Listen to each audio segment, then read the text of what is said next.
Hey guys, welcome back to another episode of the Gedunk podcast.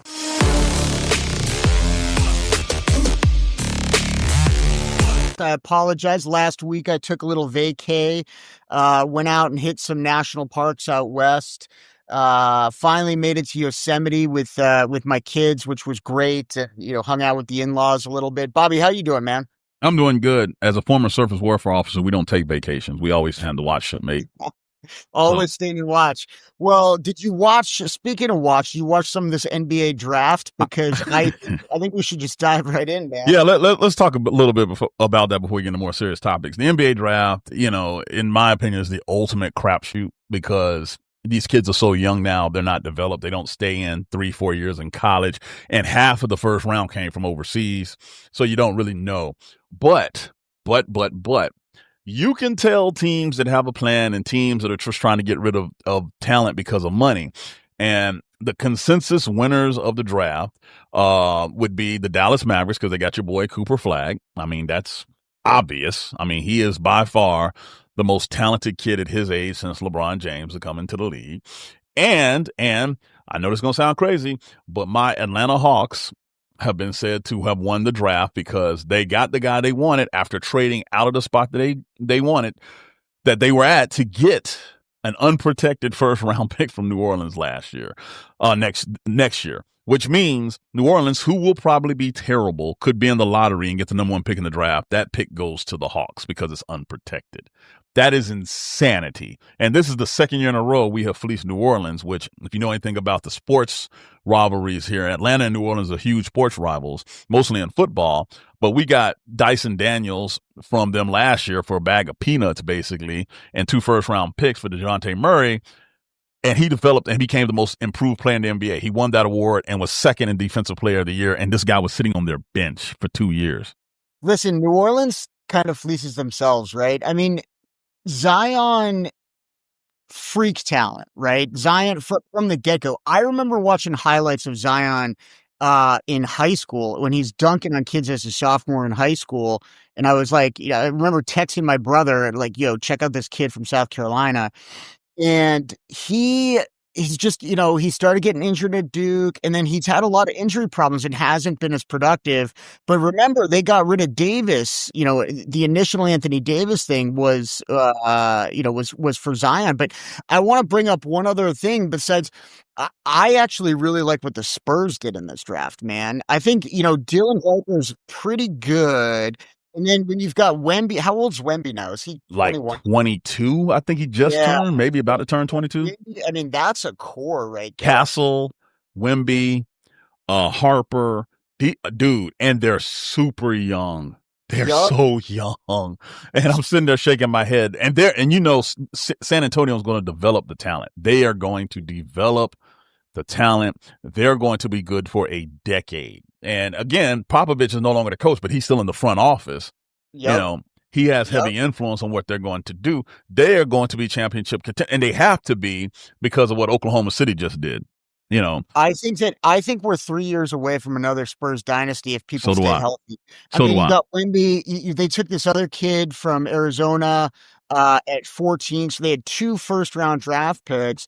They looked really good, but the thing that I like about this draft, aside from the first, he's not the first, but I think he's the third person from Maine to ever go to the NBA with Cooper Flagg, who's landed in a nice spot, right? Because Dallas, I'm a Kyrie hater, so I'm just going to say that.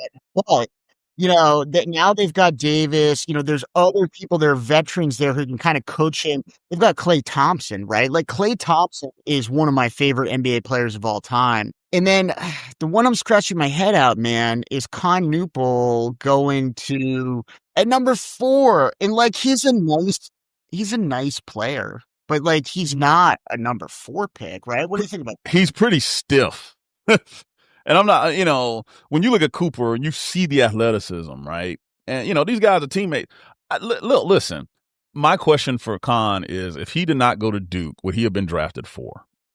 That's my ultimate litmus test when I look at these things.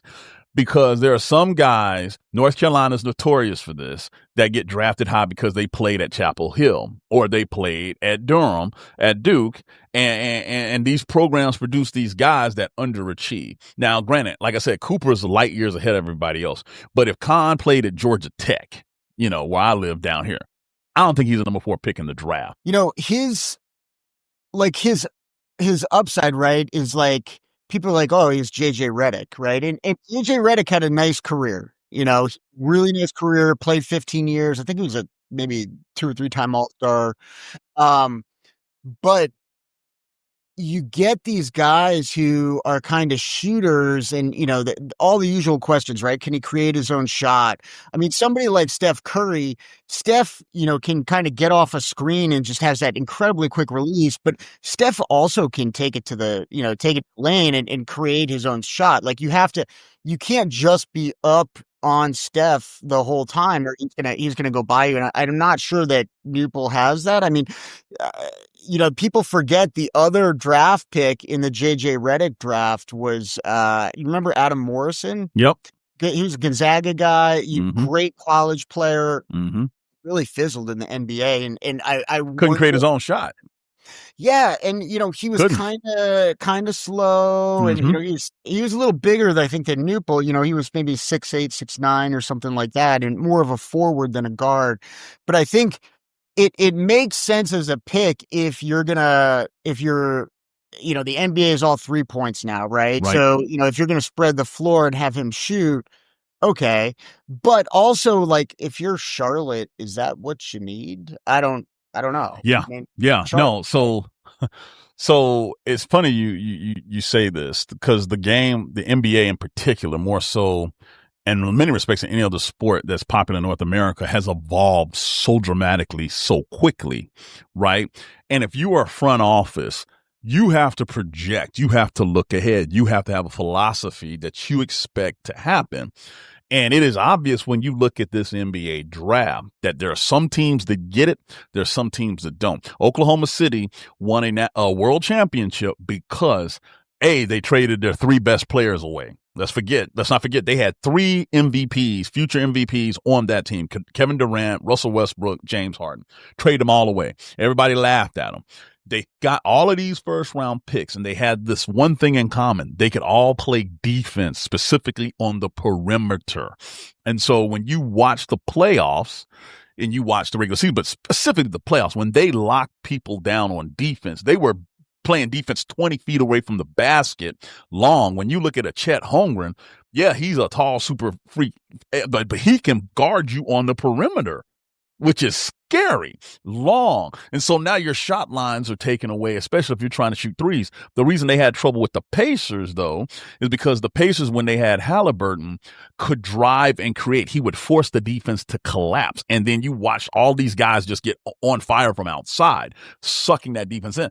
So it's a copycat league, right? How do you proceed to move forward? Well, teams like New Orleans, heck, teams like the Knicks that made the playoffs but got beat, do not have that capability. The Atlanta Hawks, my team, has a playmaker in Trae Young, but now we're surrounding him with everybody that can shoot threes. Kristaps Porzingis, we just traded for, can shoot threes as a big man. So everybody in the Hawks starting lineup now can shoot from the outside. Why? Because that's what we just saw happen. The Hawks can make a run this year, man. Yeah, the Eastern Conference is weak. The West is tough, but the Eastern Conference is wide open due to the injuries that just happened. And I don't know what's happening with my Celtics, man. I mean, they're selling. So Tatum's out, right? Yeah. Like, Tatum's out for a while. Yeah. And, if he comes back next year at all, that'd be great. But, maybe he'd be ready for the playoffs. But we got rid of Porzingis, right? We got rid of Holiday in this draft. We got rid of Drew Holiday. We drafted some kid from Spain who didn't even start on his team. That's a draft and stash, as they say. Yeah. So I don't know what's going to happen, but I think the Celtics are in full sell rebuild mode. The question will be, will they trade Brown? If they trade him, it's a full rebuild. And there are rumors that they are open to doing that. I'll tell you, I like Brown better than Tatum, man. So do I. But the thing that the evolution of the NBA game over the last 10 years, you could argue that it started with Steph Curry, Yep. I would argue that it started with baseball, right? And what I mean by that is, in baseball, you have Moneyball, right? The Oakland A's, Analytics. the analytics, and that's what happened in the NBA, right? Yep. These I agree. people, they realized that their best way to score points was to have people launch threes. And so it really, really changed the game. Now, transitioning, this is a great transition, the evolution and the analytics. Let's talk about what happened the past 2 weeks with Iran, the United States, and everybody else. Let's talk analytics for a second. Let's talk about it, man. So Bobby, what happened in Iran? So basically the United States President Donald John Trump was convinced by Prime Minister Benjamin Netanyahu of Israel that the United States needed to use their biggest conventional bomb to take out 3 separate facilities in Iran that he said were creating nuclear weapons, were on the cusp of creating a nuclear weapon, having a nuclear warhead. Now, for those who may have seen some of my Midas Touch videos this last week, Benjamin Netanyahu's been saying this since I was in high school in the 90s. Okay. He would always say they're 2 weeks away. They're 3 weeks away. And there's clip after clip after clip of him showing this. And no American president bought in on, hey, we need to join Israel for these airstrikes. We need to join Israel in prosecuting this.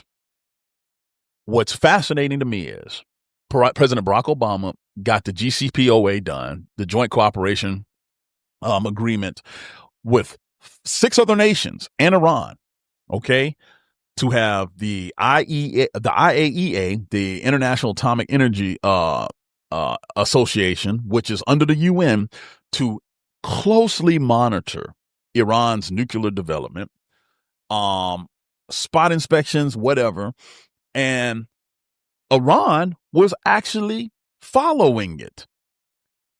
Trump comes into office in 2017, rips that up. Iran starts changing and starts ramping their stuff back up again because they realize they can't trust America, who helped broker the deal. So Netanyahu tells Trump the same thing he's been saying since the 90s. Trump, who had been, in my personal opinion, emasculated in the last month from Elon Musk, the Epstein files being mentioned by Elon Musk, the parade that was absolutely terrible, tanking poll numbers, the big beautiful bill that nobody wants, and we'll get into that in a little bit. All of these things that made him look weak. And the final straw was him going to the G7 up in Canada, and the other nations are looking at him like, what the hell is wrong with you? Like, it was obvious. He was like the skunk in the room. So he leaves early. Right? And he leaves early, and he needs to, for lack of a better term, reattach his balls to his body. So what does he do anytime he has that problem? He finds something to do with the United States military. Doesn't give a damn about the military any other time unless they are trying to help him be manly. So yes, he's like, we're going to do this, blah, blah, blah. And we do it. Okay, we do it. What killed me about this whole situation was the planes are still, the B-2 bombers are still coming back to fly back into the Midwest. And he's sitting there with his fake entourage group. It looked like something out of, the Entourage show, with Vice President, SecDef, and SecState sitting behind him, talking about we totally obliterated the nuclear program of Iran. You and I both know, Dan, you can't make that claim without battle damage assessment, or as we say, BDA. And many times BDA requires boots on ground and intel sources coordinating to make sure that is the case. He didn't wait. He needed the Barack Obama just ordered Osama bin Laden killed moment. He's been trying to get it for so long. That's why he used the same, the East Room, wherever he did it, the same exact optics. Right? He needed it. He craved it. And then made this preposterous statement that he knew couldn't be true, but he thought he put it out there. So as soon as other people, to include Defense Intelligence Agency, ours, and other foreign services, looked at him like, we're not so sure he killed everything. As soon as that happened, all hell broke loose. He makes Hegseth go out with General Kane, the chairman of the Joint Chiefs of Staff, who, by the way, the chairman they did a wonderful job. I don't think he was qualified to be the chairman, but you and I both know once you put on stars and get to a certain level, you know how to brief to the media. You know how to do these things. And he did a wonderful job of talking about the mission and the people that executed it. But my God, the political spin that Hegseth tried to put on it, the fact that the press would question the authenticity of the destruction of the Iranian nuclear program is un-American. He hid behind the uniform. How dare you? And then Trump, like, we have, the pilots calling me saying, why are they mad at us, sir? Now, goddamn well, there's no way in hell that you as an operator or me as a goddamn SWO would sit there and be like, I need to call the president because my feelings are hurt because they said we didn't strike him. Are you out of your damn mind? That is the biggest bunch of bullshit I've ever heard in my entire life. But hold on, let me finish. But because the mission was not as advertised, the result, right? He looks twice as worse than doing this in the first place, because he can't tell us what intelligence that they acted on, because apparently he didn't listen to the director of national intelligence, right? He's Tulsi Gabbard. Tulsi Gabbard of all people. Don't even get me started. But yeah, right. But and then find out the Rolling Stone magazine put out it was just guts. His instinct. He had no intel. He just decided to do it, which goes back to my original point. He needed to have his balls reattached because he felt emasculated. And then they cannot tell us what the heck is next. Is there peace now? Is there going to be a negotiated deal? Did we do all of this to just hopefully get back to what Barack Obama negotiated in 2015? Because Trump came in, ripped it up, caused the crisis, and now he's going to try to look like he's magnanimous and wants the Nobel Prize for fixing the crisis that didn't exist prior to him getting there. That's where we are. Totally. And there's a lot to unpack there. So first of all, that is Trump's MO, right? Is to basically trash something and then stop trashing it. And then, tariffs, right? Like the stock market has rebounded because he stopped with all the tariffs that crashed the stock market in the first place. And he's going to, he's going to be like, all right, look at the stock of the Dow's up, right? But yes, you're right. Battle damage assessment, that is not something that so when I was in Iraq and Afghanistan, if you dropped on something, you could get a pretty quick BDA in general, right? Like when we killed Zarqawi, I wasn't there. It wasn't a mission I was on or anything. But when we bombed, we found Zarqawi, some Delta Force guys, lays the target, and some F-16s dropped JDAM on it. They immediately went in, and within 10, 15 minutes, they had boots on the ground, right? This is something you're capable of doing in a permissive or semi-permissive environment. In a way, like a hostile environment like Iran, you can't just send in a SEAL platoon to be like, hey, did this work or not, right? So you've got to rely on other things. You've got to rely on satellite imagery. You've got to rely on communications intercepts. A smoking gun in that situation would be something like the NSA hears Khamenei, saying, oh my God, our program's gone, right? Like that would be a gun, but nothing like that happened or is going to happen. Or even if it did happen, you couldn't release it, right? I mean, without tipping our hand that we listen to their stuff. And so, there are levels and levels of Trump doesn't know what the fuck he's talking about. But that's his superpower. His superpower is declaring victory over nothing and just being like, I did it. It's over. It's wonderful. So I think you're right, though, that this was a Trump. I'm going to put a slightly different flavor on it. Having his balls reattached. Yes. It's also like Trump can sniff out when somebody else has already done all the work, right? That's a very valid point. He's pretty good at sort of, the Israelis they did all the SEAD missions, so suppression of enemy air defenses, right? Like they did that, right? The B-2s were able to fly in there because for 8-9 days, Israeli has taken out the Iranian Air Force and their air defense capabilities. So Trump sees an opportunity to kind of come in and take credit for something that 98% of it has already been done by someone else. And that's really, that's something he's good at. And so, strategically, I don't know if this was a good move, right? And I don't think we'll know for quite some time. We won't know if what we tried to destroy was destroyed. We won't know, Iran launches some symbolic strikes against Al-Udeid, Right. Qatar. Which they told Qatar that they were coming because Right. And they so, wanted them knocked down. But, here's the thing about Iran, right, is we've always, to use the Taliban phrase, right, like we have the watches, they have the time kind of thing.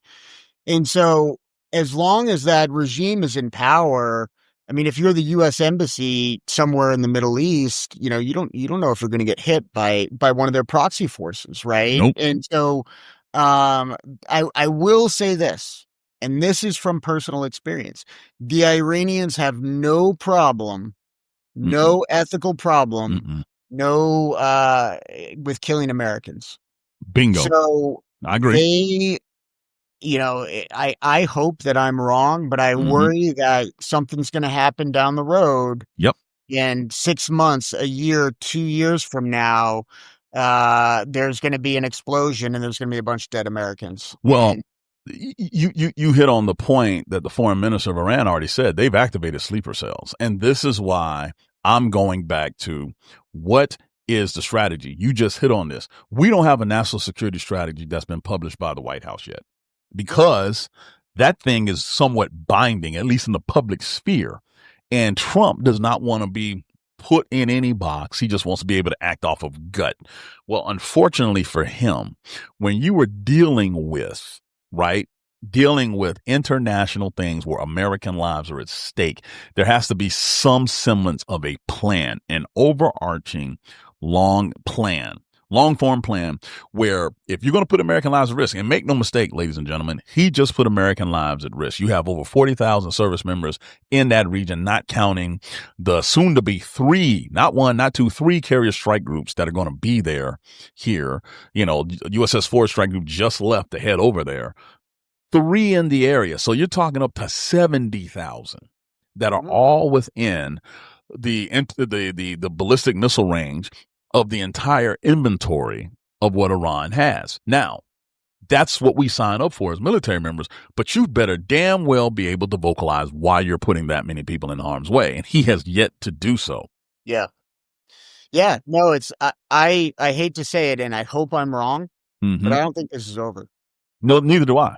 Yeah. Neither do I. Everybody is thinking because the kinetic fight of, air defense missiles and strike missiles have stopped, that this thing is over. This is the end of the first chapter to me, because one thing we have found, this more than anybody I know, those proxy forces are real that Iran has. They are real and are willing to sacrifice themselves to kill Americans and allies. This has been going on since, when was the Beirut bombing? 1983? 83? Yep. Lebanon. Yep. 2 years. Yep. We've been fighting Iran via proxies. Yep. And that's not hyperbole. Like I read a report on the EFPs that they were shipping into Iraq, and upwards of probably 300 American service members are thought to have been killed by these Iranian EFPs. Can you explain what an EFP is for those? Sure, yeah. So I've chatted a little bit about it before, but what Iran was doing back in the 2000s was the best way for them to kill us was to kill us in our vehicles. And, it was the lowest risk to their force because they didn't have to shoot guns and maybe get shot. And it also was, kind of a lot of bang for your buck. A typical Humvee, on some mission, you'd usually have 5 guys in it, right? You'd have 2 guys in the back seat, a driver, someone sitting shotgun, and then a gunner in the turret. So if you hit one Humvee, you get 5 Americans. And so an EFP, an explosively formed penetrator, is what's called a shape charge. And this has been around for, hundreds of years, really. And what it is, it's not just a boom, like a gasoline explosion, like Hollywood. What it is there's an explosion, and that explosion forces metal into like a molten slug. And that slug is sort of launched forward, and it's really you can think of it almost like a supersonic, molten metal bullet that punches through armor.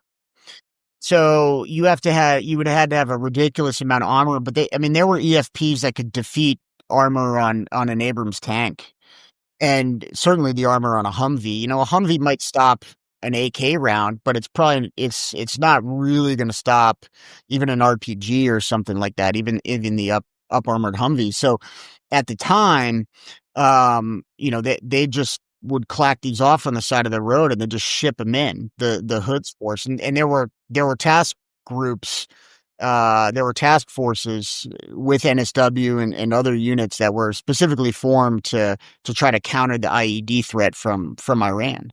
So and they were cheap to produce too. They were cheap to produce. It was good. I mean, in a strictly like take all emotion out of it, like it was a good strategy on their part. Yes, it was. It was a good bang for their buck, cheap, deniability. We never did anything about it. Right? And we hit these guys in country, but we didn't kill anyone inside Iran. Anyway. That kind of leads, and it's kind of funny you say that. The last point I want to make on this is I have no problems with us going after Iran and this regime. They've killed a lot of Americans. Sure. However, you need to have a definitive goal and a exit strategy, which I have not seen presented, which increases the danger. That is my problem. Smack the hell out these guys. If regime change was the goal, then you need to state it. And then you sure as hell better say, what is the plan after that regime is knocked out of power? Right? Yep. They haven't done any of that. And it's interesting. Israel has morphed their goals from stopping the nuke to regime change to, Trump told us to back off of it. We don't know what the hell's going on over there. But, let's try. No, go ahead. I'm sorry. No, let's chat for a sec about, guys getting shot up in war. Yeah. Yep. That's a great transition.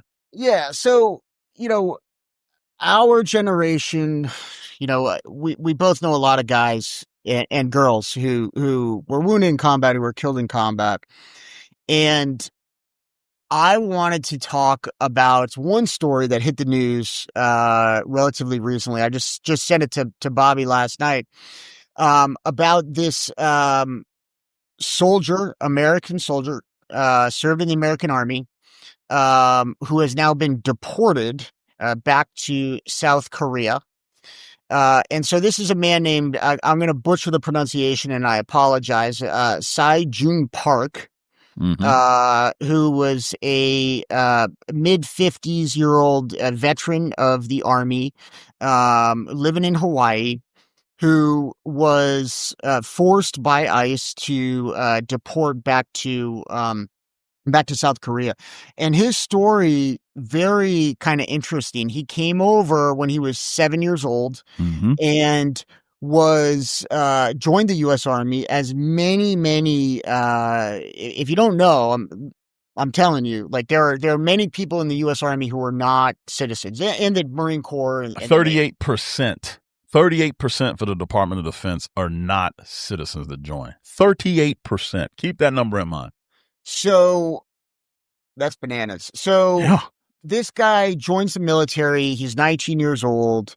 He gets sent to Panama, 1989, right? This is when the U.S. invaded Panama. Manuel Noriega, Panama Canal was thought to be at risk. Noriega, he's a bad guy. He's enabling drug smugglers. Ultimately, the invasion is successful. But this kid goes to Panama, gets shot a couple of times, including in his spine. It nicks his spine. He says that, that he was unable to feel his legs on the battlefield. He gets pulled off. Ultimately, he kind of rehabs. It wasn't a clean severance of his spinal cord. And, he gets out of the Army, moves to Hawaii, Can't blame him for that, you know. And then in Hawaii, he was just trying to live his life, dealing with severe PTSD. Gets involved with substances, gets involved, you know, beginning with weed, moves on to coke, has a lot of problems, run-ins with the law with cocaine. Ultimately, you know, he raises a family, gets sober, and spent the last 15 years in Hawaii doing his thing and living his life. Okay, still not a U.S. citizen. And he's being deported. So this is a guy who took a bullet, literally bullets in order, you know, for a shot at staying in this country, for a shot at a better life.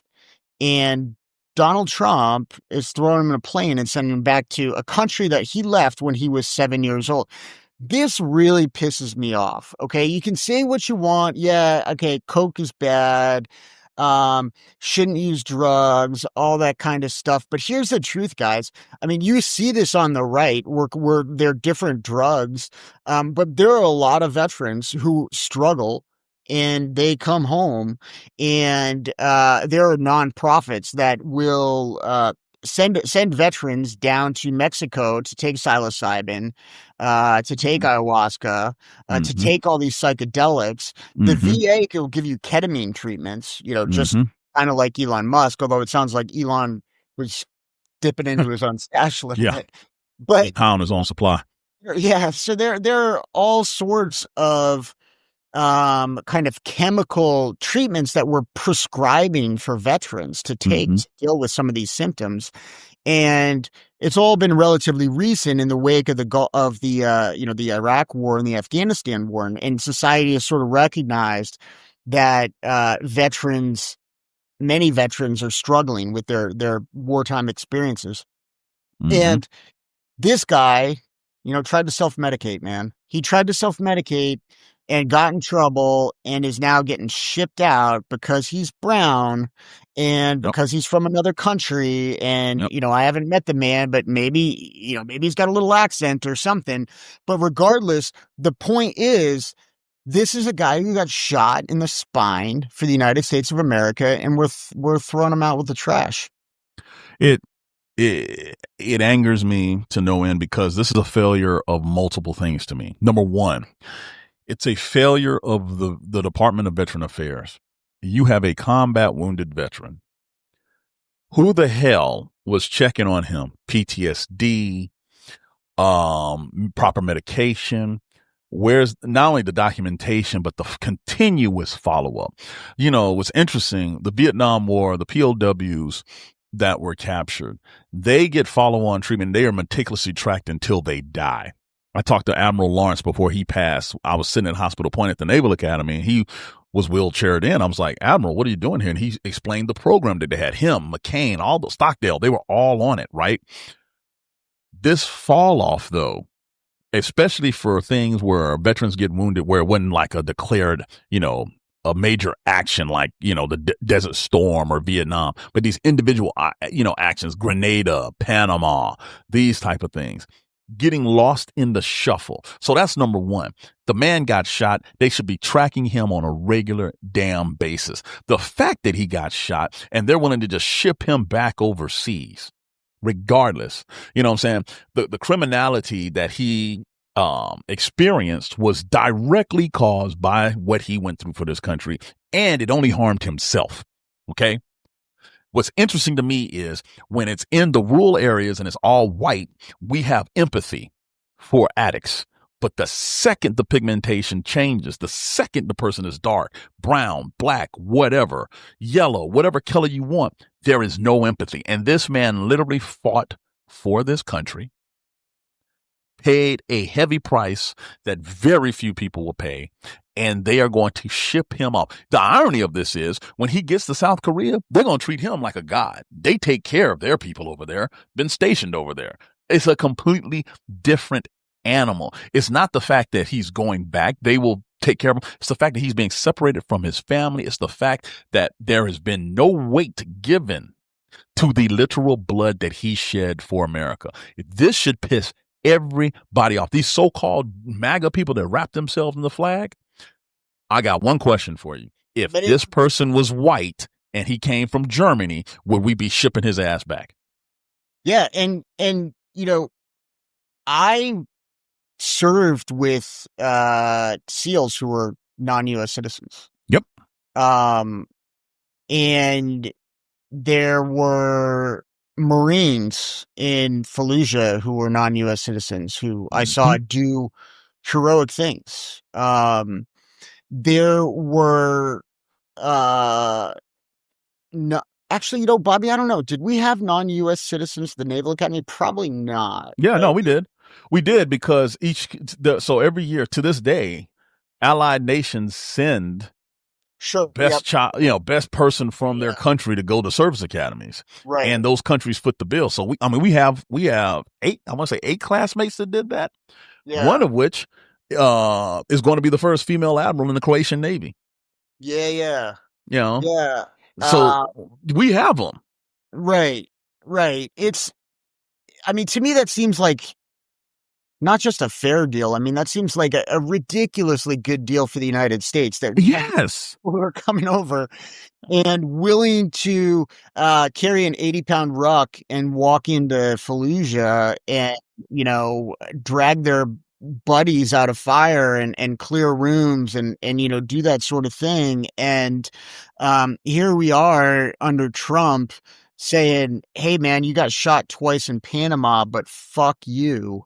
And it's ridiculous, right? Like, and it exposes the hypocrisy of it, right? Like, because Donald Trump, loves to talk about how much he loves the military, and these B-2 pilots are calling him after their big mish, and which is bullshit. It's total bullshit. You can't just call the president.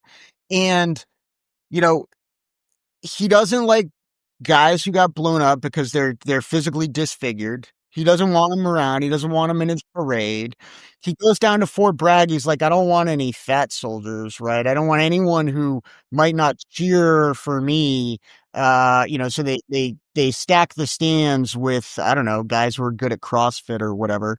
And they are, deporting people who served in the U.S. military in time of war and, who came a hair away from dying in combat for this country, and they're throwing them out with the bathwater, man.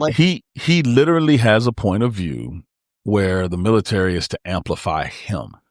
If you notice in that 250th Army parade, right, you didn't see a group of disabled veterans. They should have been first. Exactly. Because they paid the biggest price. They should have been first. No reference to, I don't know, United States colored troops that helped turn the tide in the Civil War. I would have had a regiment of them in that uniform with USCT marching right there because they did it in chronological order. Hey, man, right? I'm biased. I would say Massachusetts 54th. Exactly. Away, man. Yes, the 54th Regiment right there in front, commanded by Colonel Shaw. Listen. He has a very twisted, myopic view of what the military is supposed to be.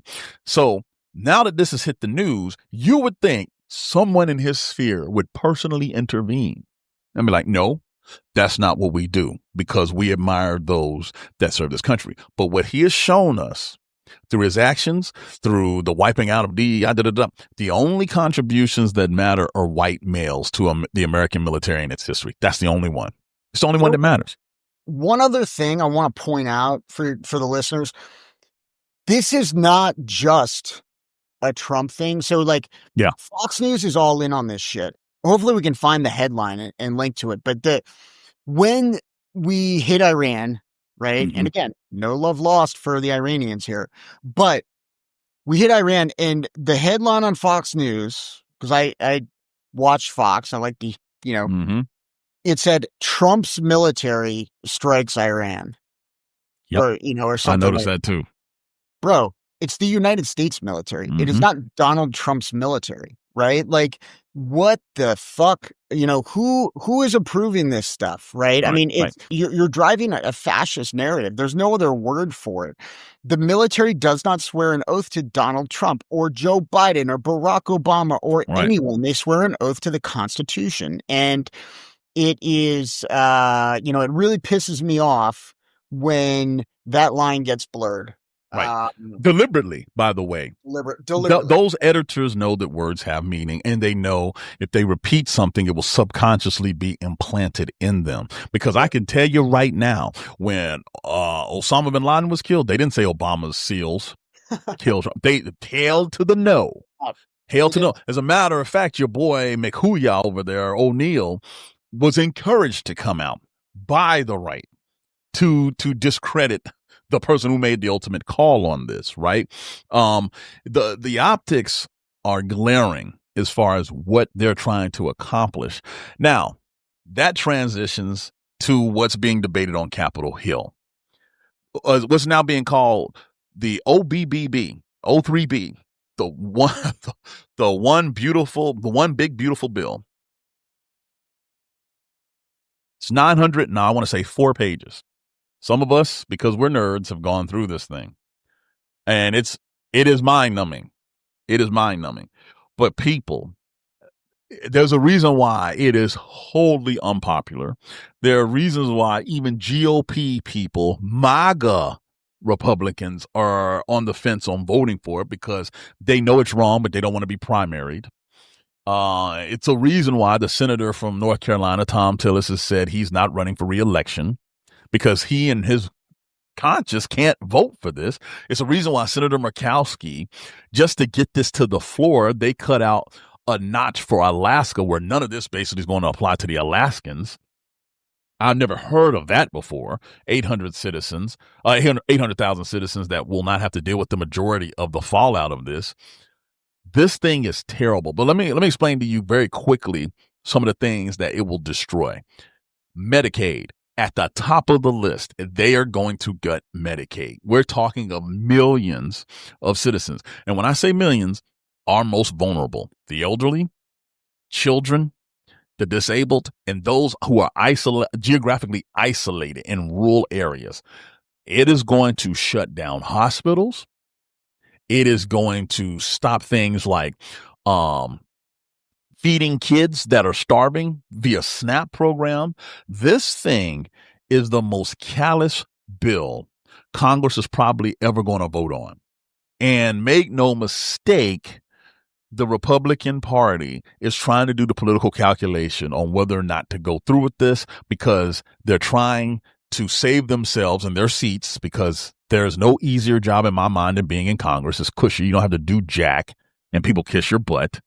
You get like 6 weeks off in the summertime. Yes. That goes back to the planting and harvesting season of the first Congress because, they had real jobs. It was a part-time job to be in Congress. But make no mistake, they know when this thing hits, they're going to be held responsible. Joni Ernst knows that in Iowa. Tillis knows that in North Carolina. Murkowski knows that in Alaska. They're going to get eviscerated. And one thing about it, it's not even about the money that these people love about being in Congress, although they make a lot of money because they're in Congress. They love the power. They love being on the Sunday morning talk shows. It's all this ego stuff. It's going to go out the window when that farmer, who, by the way, doesn't have the grants that he was supposed to get already, now has no Medicaid and cannot go to the hospital, cannot get fit. This is going to compound. And I'm telling you right now, if this passes, if some version of this passes where they merge the House and Senate bill and President Trump signs it, the GOP will lose the working class Americans for a generation. Just like when LBJ signed the Civil Rights Act, he said he lost the South, and he was right. He was right. Fucking with Medicaid there's all sorts of downstream consequences to this. And as an ER doctor, right? My life, there's a federal law called EMTALA, right? It's the Emergency Medical Treatment and Active Labor Act. And so they passed this law in 1986. And before that, basically what they were doing is checking people's insurance at the door. So there's all these horror stories of, people dying, right? Like they showed up at the hospital and they're like, you don't have the right insurance, buddy. And, beat it. And then they go out in the parking lot and die. And so with EMTALA, the point was you can't turn away people because they can't pay. So it governs transfers in between hospitals. But the main thing it does is it entitles by law anyone who checks in to my emergency department, they're entitled to be seen by a provider, right? So it can't be the triage nurse, can't be the medical student, whatever. It has to be somebody with an actual medical license who sees them. And what I'm required to do by law is screen them for something life-threatening and active labor. And if I identify either of those two things, I have to treat them. So I'm a mandatory treater, really. And the way that EMTALA is enforced is through reimbursements for Medicaid and Medicare. And so if your hospital has EMTALA violations, as we call it, you're going to lose payments from the federal government and potentially your hospital can go out of business. Now, the other thing that this touches is if you take away people's health insurance, they're just not going to go to the doctor, right? Like they're just going to hang out and wait until, that rash on their leg gets real bad and they start having fevers. And then they're like, I don't feel so good. And then they go to the emergency room and then we admit them to ICU on pressors and antibiotics for, and they're in there for a week when it could have been, a prescription for some doxycycline from their primary that they don't have anymore because they lost their Medicaid. So Medicaid saves the system money, right? And so it's not as simple as saying we're going to save money by cutting Medicaid because it doesn't. Being sick is expensive. Being healthy is not as expensive.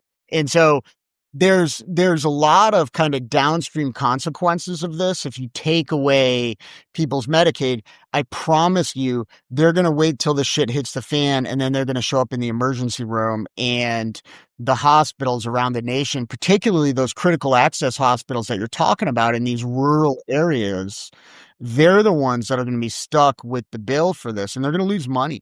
Hospitals make money off of elective things. And elective, I don't mean like fake tits. I mean like you have to get your hernia repaired and it's been bugging you, right? And so you're like, oh man, I should finally get this hernia repaired. Or I need to get my meniscus fixed. It's been clicking when I walk for 3 years. That's what hospitals make money on.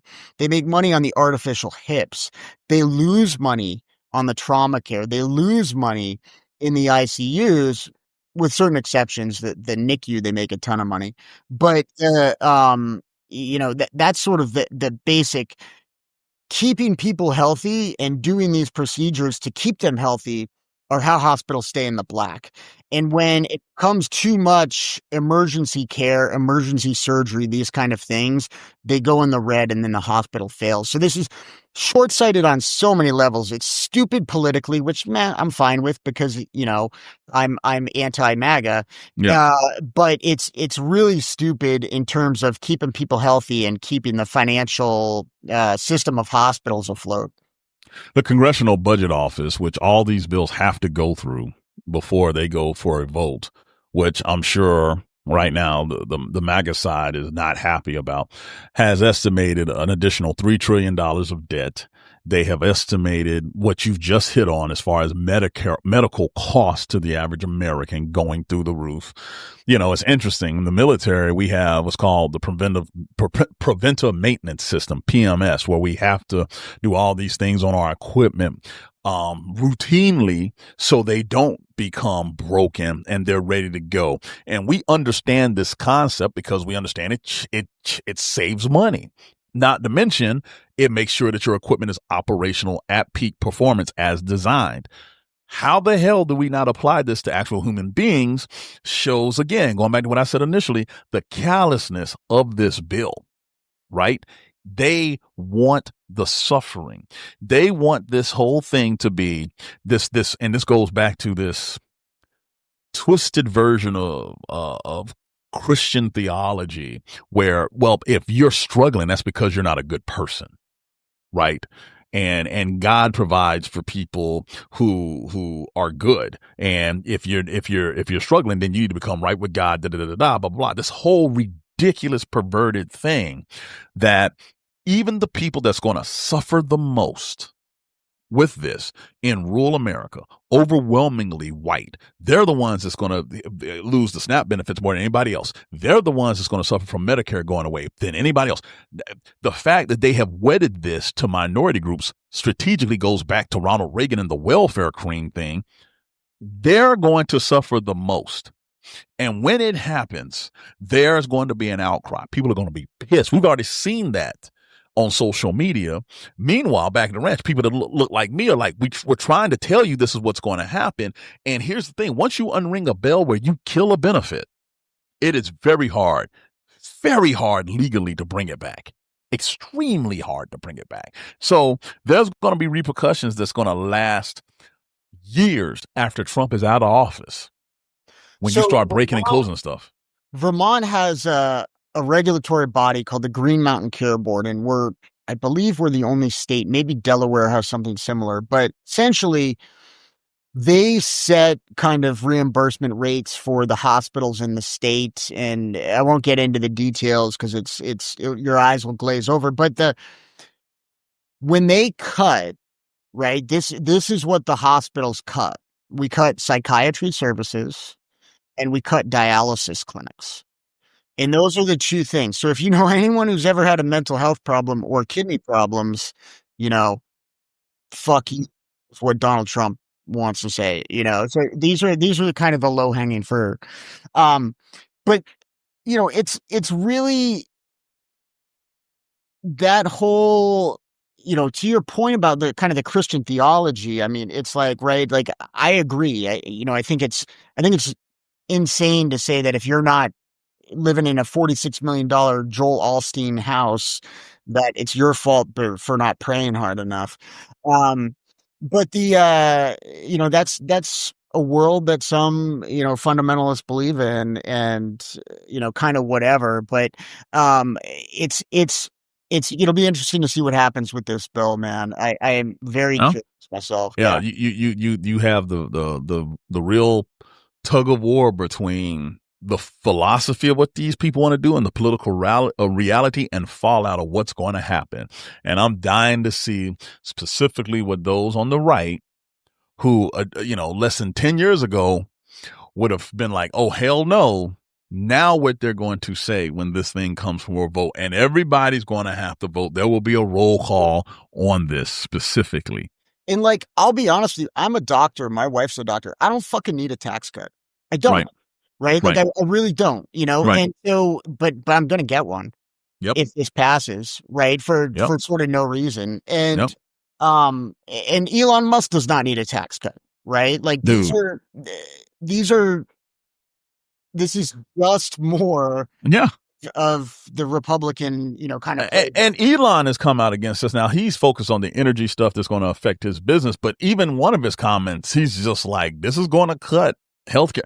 I'm like, dude, politics continues to make strange bedfellows here because while he was in the White House, and now mind you, he gave hints that he did not like the budget bill, even when he was there. I will give him credit for that. He came out and said that. But now he's just like, what are y'all doing? And he's referring to himself because he's an American citizen now, as we in our country and stuff. I'm like, this is crazy. Listen, but ketamine fucks with your shit, man. Apparently. I mean, no consistency.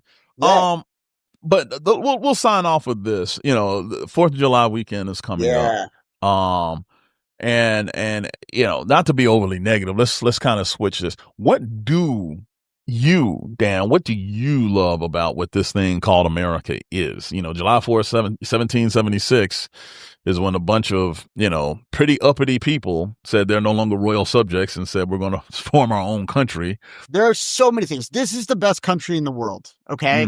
And that's why we're talking to you guys on a podcast, is because we want to keep it the best country in the world. But things I love about America, the thing I love the most about America is how we just cherry pick all the best parts of the rest of the world and take it for ourselves. All right. So I just came back from California, Bobby, and I had Thai food. I had awesome Chinese food. I had Mexican food. I had great Japanese food. Sushi was incredible. Okay.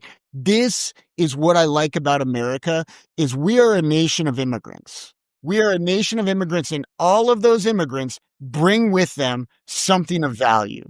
They bring something of value, and it gets brought into the culture, right? And that goes, from the very get-go, right? That goes from the idea of religious freedom, the idea of sort of that old, we call it the Protestant work ethic, right? You can work hard, you can do things. You have a wave of Irish immigrants coming in. You have Italian immigrants coming in. You have, of course, excellent cuisine, excellent food. You have different religions being brought in. Catholicism. I was raised Catholic. You've got people who are serving their country in wars, serving their country by going into space, serving their country in business, by education, all of these things. And these are all things that I love about America. Plus, we just kick ass, man. We have the most Olympic gold medals. We've got things like B-2 bombers when we need to use them. We've got things like the SEAL teams. We've got a Navy that is, better than the next 3 navies combined. We've got great sports. I mean, one of my favorite sports is MMA, mixed martial arts. That is just cherry picking shit from around the world. We've got boxing. We've got jiu-jitsu from Brazil. We've got kickboxing from Thailand. We've got all of these things. And we're like, hey, we're going to take all of your stuff and bring it together. And it's kind of, in its purest and most concentrated form. And that's what I love the most about America is it still is a place that people want to go to.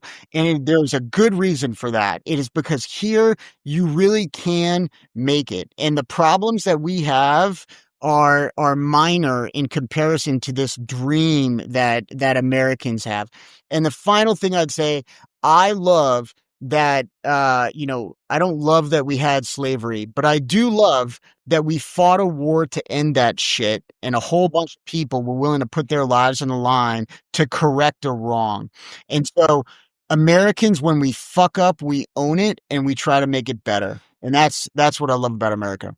That is very well said. I'll be very brief. You kind of hit on it. We are the ultimate cultural casserole, right? We're the cultural casserole of the world. When you ask someone, what does it mean to be American? What is American? Depending on where you're on the planet, you're going to get a different answer because there's so many different aspects to this thing. Whether it comes from, the immigration that we've had from day one, by the way, immigration, or for some of us, imported. That's what we say in the Black community. The mixture has made the most unique nation state the world has ever seen. And it's unique because, in my humble opinion, when these founding fathers that have now been deified, they weren't super special. They were just sick and tired of what they believed was oppression. But the way they structured the words of the Declaration of Independence and the preamble to the Constitution, they realized that this country has the potential to be so much greater than what they were currently at the moment. They knew things were wrong. They knew slavery was wrong. They knew all this. That's why the verbiage, when you look at the verbiage, we the people, all of these things that they said, they weren't writing it for their time because they knew they weren't living up to it. They wrote it for future generations to aspire to make that happen. Jefferson himself said it. The man had how many slaves? And he said, we hope that future generations will fix this. We hope that every year that this country exists, it becomes more and more a perfect union because they knew they weren't. The beauty of America to me is very simple. The people still control its destiny. That has always been the greatest thing about it. Not one monarch, not some royal family, not some dictator, but truly the people. And what we're watching right now is the people abdicating that to one person. That's why me and you are so animated about this, because it's the most anti-American thing to let one person do the things that he is doing. So to remind people, America is for the people, by the people, and it's up to the people to keep her on the path to become that more perfect union. Couldn't have said it better. Hey, Bobby, there's one more thing we got to do. Guys, I've been getting a little feedback. I love the comments. I'm being told by people who are smarter than me that we suck at marketing. So here, let's take a second and I also have a Substack. Okay. It's at debarkuff. That's at DBARKHUFF. And I've written some stuff. I read about a lot of the same things we talk about on the podcast. But, if you want to check out some of my work, it's at debarkuff on Substack.